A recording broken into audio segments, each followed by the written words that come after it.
Hi, I'm Shannon Green with at Chronic Pain Austin, which is my Facebook page. Today I want to talk about conversion disorder, which I have made other videos about conversion disorder. I'm just going to hold this up for just a minute. Specifically today with conversion disorder, we're going to talk about PNES, which is the abbreviation for psychogenic non-epileptic seizures. I was diagnosed with this in 2015 after an EEG at the Cleveland Clinic in Ohio. And then again, we did a 72-hour video EEG with all the sticky stuff on my head. And a neurologist here in Austin, Texas, went through all of that information and also agreed with the Cleveland Clinic that it was the PNES, which there's several different names, which makes it even more confusion. I usually refer to myself, I'll say I have conversion disorder.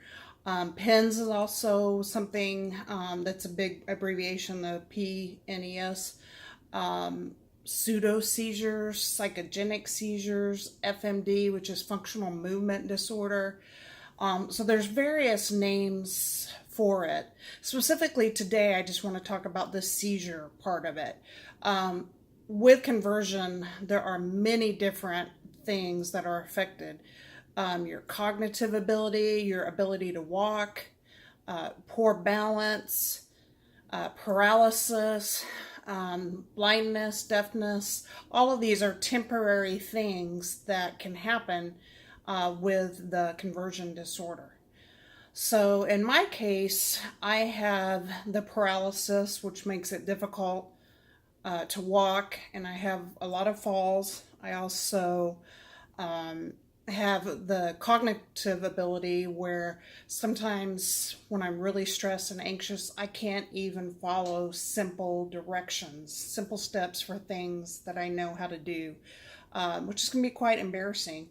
But like I get lost a lot when I drive into Austin. Even I'll get lost to a place that I've been to 15, 20 times or more. So that's the cognitive impairment. But what I want to focus on today is the seizures. So I have the non-epileptic seizures daily, and I take medication, hydroxyzine, which is an anxiety medication, every 4 to 6 hours to keep them from happening. And on days where I'm stressed and anxious, there's high humidity, I've done more walking than I'm used to doing. On those days, the medication doesn't even help that much. I will have the seizures, and they can be anywhere from 30 seconds to 2 hours. And then some of them, when they're done, result in lots of twitching and muscle spasms. And for extra fun, I even have them in my sleep. So sometimes I will wake up, not sometimes, every day I wake up with very sore muscles and just feel like I was dragged behind a car all night long.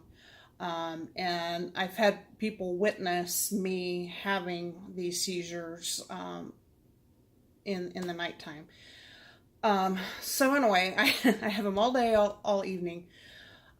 So even though I was diagnosed in 2015, I believe that it came about, the conversion disorder, when I was about 8 years old after a really traumatic event, which my mind has blocked out. And in recent years, I'm starting to remember some of those details. But it manifests itself in different ways over the years. I didn't have the seizures until after I had Guillain-Barre, which is the neuromuscular autoimmune disease that I got in 2014. So the seizure started shortly after the Guillain-Barre. But as a kid, it manifested. I had severe shyness.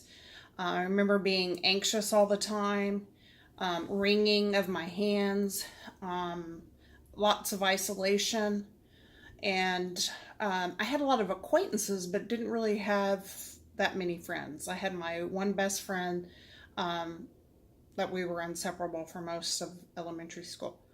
But anyway, so conversion disorder, you're literally converting mental anguish into physical symptoms.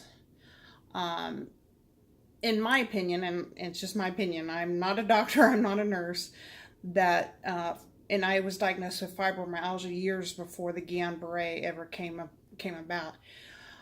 My thoughts on the fibromyalgia, hysterical blindness, paralysis, seizures, walking difficulties, all of those, in my opinion, are a result of some type of conversion disorder. Your body is manifesting all of these symptoms that seem really random. They don't make a whole lot of sense. So anyway, I just wanted to say that the conversion disorder covers a big facet of different physical symptoms, and sometimes those physical symptoms can mimic other neurological diseases. For example, MS, the muscular sclerosis, that people had checked me several times for that. So it can be really confusing because it does have a lot of muscular impacts. But anyway, back to the seizures. What I have figured out that helps more than any medication is meditation. Meditation twice a day really is the only thing that can actually prevent them from happening. And it doesn't have to be, my pitch on meditation is it doesn't have to be fancy where you've got your fancy meditation cushion with your legs, cross-legged. I do mine in a chair. Sometimes I do mine laying down. The important thing is you're being quiet with no distractions. And you're just stopping the world for a minute or a couple minutes. When I meditate, I usually do 15 or 20 minutes at a time. And I try to do it at the same time every day. So that is very helpful, teaching your mind to do those coping skills at the same time every day. For example, I go to bed at the same time and get up at the same time, which has been extremely helpful as well, setting good and healthy habits with your mind.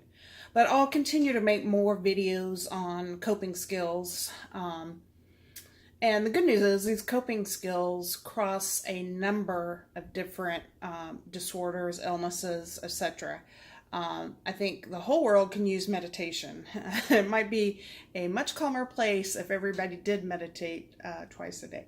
But anyway, that's my big thing to help me with the seizures. And there's 1 or 2 days a month that, I'll be honest, not a whole lot of anything helps. And those are scary days, getting through those. Just letting time pass. It feels like it is passing so slowly. But let time pass. I just keep saying that mantra. So again, my name is Shannon Green with At Chronic Pain Austin. I also have several YouTube videos on coping skills, Guillain-Barre, dealing with chronic pain. So if you would put your comments or questions in the comments below, and like and subscribe. And thank you so much for your time. Thank you.